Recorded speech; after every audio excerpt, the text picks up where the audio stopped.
کیا آپ کو صحیح میں قرآن کریم تجوید کے ساتھ پڑھنا مشکل لگتا ہے؟ تو آئیے تجوید کے کچھ رول سیکھتے ہیں اور قرآن کریم کی تلاوت کو آسان بناتے ہیں۔ آج کا ہمارا سبق ہے سورہ نازعات، والنازعات غرقا۔ یہ پارہ نمبر 30 کی دوسرے نمبر کی سورت ہے۔ اس کو تجوید کے ساتھ پڑھیں گے اور اس کے اندر جو تجوید کے رول اپلائی ہو رہے ہیں ان کو بھی سمجھیں گے۔ آئیے شروع کرتے ہیں، لیکن شروع کرنے سے پہلے آپ سے ایک چھوٹی سی درخواست ہے، اگر آپ کو ویڈیو اچھی لگے تو لائک کر لیں، اور اگر چینل پر نئے ہیں تو چینل کو سبسکرائب بھی کر لیں، اور ویڈیو کو دوسروں کے ساتھ میں شیئر بھی کر دیں۔ ہو سکتا ہے کہ آپ کے شیئر کرنے سے کسی کی زندگی بدل جائے اور اس کے ساتھ ساتھ آپ کا بھی بیڑا پار ہو جائے۔ آئیے شروع کرتے ہیں۔ اعوذ باللہ من الشیطان الرجیم، بسم اللہ الرحمن الرحیم، والنازعات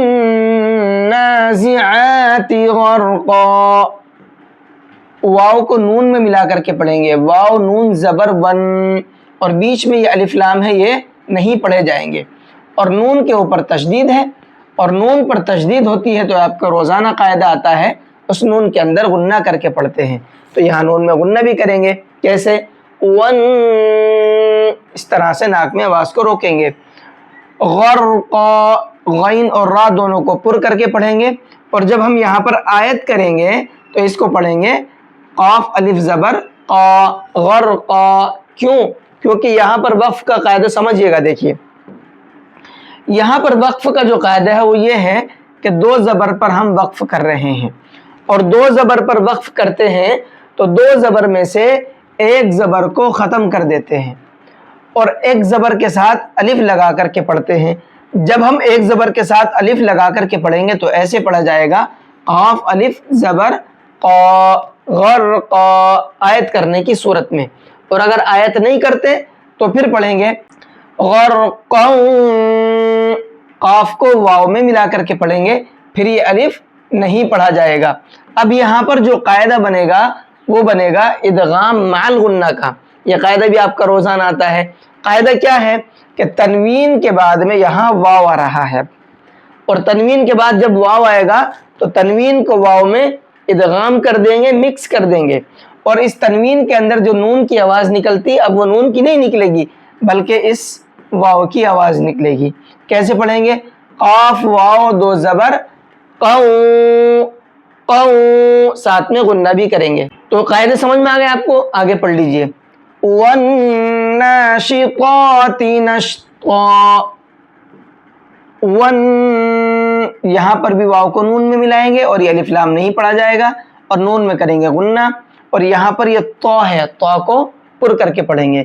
والناشطات نشطا، آیت کرنے کی صورت میں نشطا پڑھیں گے، اور اگر آیت نہیں کرتے تو یہاں پر بھی پھر ادغام مع الغنہ کا قاعدہ بنے گا، پھر پڑھیں گے طا واو دو زبر طو، نشطا، ساتھ میں پھر غنہ بھی کریں گے۔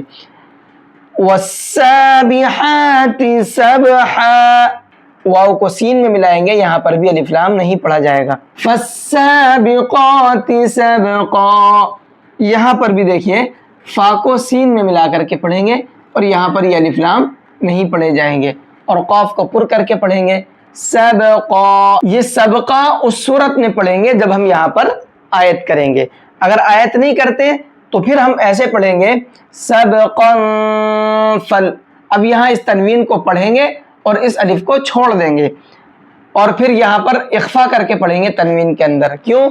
کیونکہ اب تنوین کے بعد میں فا آ رہا ہے، اور فا اخفا کے حرفوں میں سے ہے، اور تنوین کے بعد اخفا کے حرفوں میں سے کوئی حرف آتا ہے تو تنوین کی آواز کو تھوڑی دیر پھر ناک میں چھپاتے ہیں، ٹھیک ہے؟ تو سبقا فالمدبرات ایسے پڑھیں گے، لیکن آیت کر رہے ہیں تو زیادہ بہتر ہے، کیونکہ ابھی ہم پڑھنا سیکھ رہے ہیں۔ جہاں جہاں پر آیت آئے آیت کر کے چلیں، یہ زیادہ اچھا ہے سیکھنے والوں کے لیے۔ فالمدبرات امرا، اب یہاں پر فا کو لام میں ملائیں گے اور الف نہیں پڑھا جائے گا۔ مدبرات، را کو پر کر کے پڑھیں گے۔ امرا، آیت کرنے کی صورت میں پڑھیں گے۔ اگر آیت نہیں کرتے ہیں اور آگے ملا کر کے پڑھتے ہیں تو پھر ایسے پڑھیں گے را یا دو زبر، یہ رہے دو زبر، رئی، اب یہاں پر بھی ادغام مع الغنہ کا قاعدہ بنے گا. کیوں؟ کیونکہ تنوین کے بعد اب یا آ رہا ہے، اور ادغام میں یرملون کے اور ادغام مع الغنہ کے جو 4 حرف ہیں ان میں سے ایک یا بھی ہے. ہوتا کیا ہے کہ تنوین یا نون ساکن کے بعد ادغام کے جو 4 حرف ہیں جن میں غنہ ہوتا ہے ان میں سے کوئی حرف آ جاتا ہے، تو پھر کیا کرتے ہیں، تنوین کو ان حرفوں میں مکس کر دیتے ہیں اور غنہ کر کے پڑھتے ہیں. تو اب تنوین کو یا میں مکس کر دیں گے، ادغام کر دیں گے اور ساتھ میں غنہ کر کے پڑھیں گے. اس طرح سے یوم ترجف الراجفہ، ترجف را کو پر کر کے پڑھیں گے. راجفہ جب ہم یہاں پر آیت کریں گے تو یہ گول تا ہا بن جائے گی، اس لیے میں نے کیا پڑھا ہے راجفہ. تتبعها الرادفہ، ہا کو را میں ملا کر کے پڑھیں گے، اور یہاں پر یہ ایک الف یہ ہے اور ایک الف لام یہ ہے، ان تینوں کو اب نہیں پڑھیں گے. رادفہ را کو پر کر کے پڑھیں گے. قلوب یومئذ واجفہ، قلوب قاف کو پر کر کے پڑھیں گے، اور بوئی کے اندر یہ وہی قاعدہ ہے جو ابھی میں نے آپ کو رئی کے اندر سمجھایا ہے. یہاں پر قاعدے کو صحیح سے سمجھ لیں. دیکھیے تنوین کے بعد یا آ رہا ہے اور ادغام کے 4 حرف ہیں، یہ کیا کیا ہیں، یہ ہیں یا واو میم نون.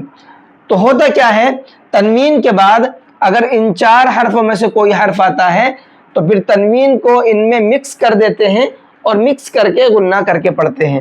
اب یہاں پر جو یا آیا ہوا ہے یہ رہا پہلے نمبر پر، ٹھیک ہے. تو پھر اس تنوین کو یا میں مکس کر دیں گے اور ساتھ میں غنہ کر کے پڑھیں گے.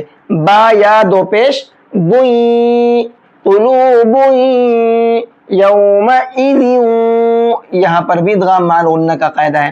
ابھی جو میں نے آپ کو یہاں پر 4 حرف گنوائے تھے ان میں سے ایک واو بھی تھا اور تنوین کے بعد میں آ رہا ہے، تو اب کیا کریں گے، اس تنوین کو واو میں مکس کر دیں گے اور ساتھ میں غنہ بھی کریں گے.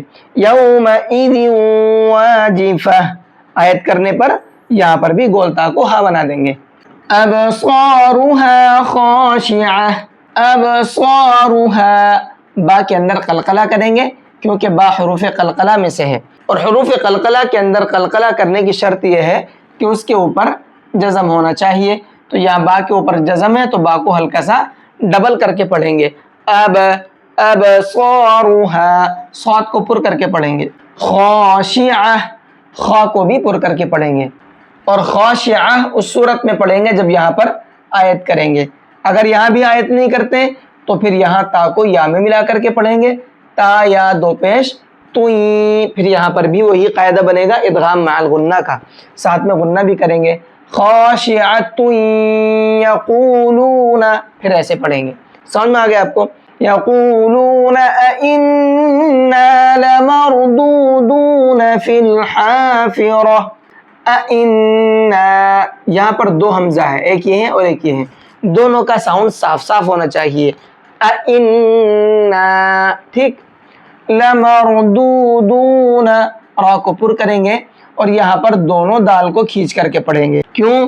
کیونکہ دونوں جگہ پر واو مدہ ہے، یہاں پر بھی واو مدہ ہے، یہاں پر بھی واو مدہ ہے. واو مدہ کب بنتا ہے؟ واو کے اوپر جزم ہو اور اس سے پہلے پیش ہو. تو یہاں پر بھی واو پر جزم ہے اور اس سے پہلے پیش ہے، دونوں جگہ پر، تو دونوں کو کھینچیں گے. لَمَرْدُودُونَ، یہاں پر زیادہ تر لوگ غلطی کرتے ہیں پڑھنے میں، لَمَرْدُودُونَ پڑھتے ہیں، دودونا، تو دودونا نہیں پڑھنا ہے، دودونا پڑھنا ہے. أَإِذَا كُنَّا عِظَامًا نَخِرَةً، أَإِذَا، یہاں پر بھی 2 حمزہ ہے، دونوں کے ساؤنڈ صاف ہونے چاہیے. کنّا، نون کے اندر یہاں بھی غنہ کریں گے کیونکہ نون کے اوپر تشدید ہے. عظاماً، یہاں پر بھی غنہ کر کے پڑھیں گے. یہاں پر غنہ اسی لیے کریں گے کیونکہ اب یہاں پر قاعدہ بنے گا ادغام مع الغنہ کا. جو ابھی میں نے آپ کو 4 حرف گنوائے تھے ان میں سے ایک نون بھی تھا، تو یہ رہا نون. اور کس چیز کے بعد آ رہا ہے؟ تنوین کے. تنوین کے بعد اگر نون آئے گا تو تنوین کو نون میں مکس کر کے غنہ کر کے پڑھیں گے. میم نون 2 زبر من، عظاماً نخرہ، ظا اور خا دونوں کو پر کر کے بھی پڑھیں گے. قالوا تلک اذا کرۃ خاسرہ، قالوا تلك اذا کرۃ خاسرہ. اذن اس تنوین میں اخفا کریں گے کیونکہ تنوین کے بعد میں کاف ہے اور کاف اخفا کے حرفوں میں سے ہے. تنوین کے بعد اگر اخفا کے حرفوں میں سے کوئی حرف آتا ہے تو پھر تنوین کو تھوڑی دیر ناک میں چھپاتے ہیں اذا اس طرح سے. لیکن اس تنوین کو صاف صاف پڑھیں گے. کیوں؟ کیونکہ تنوین کے بعد یہاں پر خا رہا ہے اور خا اظہار کے حرفوں میں سے ہے تو اس تنوین کو صاف صاف پڑھنا ہے. کرۃ خاسرہ. ٹھیک ہے. فإنما هي زجرۃ واحدہ. فإنما نون کے اندر غنہ کریں گے کیونکہ نون کے اوپر تشدید ہے. زجرۃ اس لفظ کو سمجھیے گا, پہلے زا ہے پھر جیم ہے. جب لوگ اس کو پڑھتے ہیں تو کنفیوز ہو جاتے ہیں جزرہ پڑھیں یا زجرہ پڑھیں. زا اور جیم دونوں کے ساؤنڈ الگ الگ ہوتے ہیں. زا کا ساؤنڈ ایسا ہوتا ہے جس میں سیٹی ہوتی ہے اور جیم کا ساؤنڈ ایسا ہوتا ہے اس میں سیٹی نہیں ہوتی ہے. زجرۃ تم کے اندر غنہ کریں گے. کیوں؟ کیونکہ تنوین کے بعد یہاں واو ہے اور یہ قاعدہ ابھی میں نے آپ کو بتایا ہے اوپر. تو اب یہاں تنوین کو واو میں مکس کر کے غنہ کر کے پڑھیں گے. تا واو دو پیش تم زجرۃ واحدہ. تو الحمدللہ آج کا سبق آپ کا کمپلیٹ ہو گیا ہے. آئیے اس سبق کو ایک بار پڑھ کر کے بھی دیکھ لیتے ہیں پڑھنا کیسے ہے. والنازعات غرقا والناشطات نشطا والسابحات سبحا فالسابقات سبقا فالمدبرات امرا يوم ترجف الراجفة تتبعها الرادفة قلوب يومئذ واجفة أبصارها خاشعة يقولون أئنا لمردودون في الحافرة أإذا كنا عظاما نخرة قالوا تلك إذا كرة خاسرة فإنما هي زجرة واحدة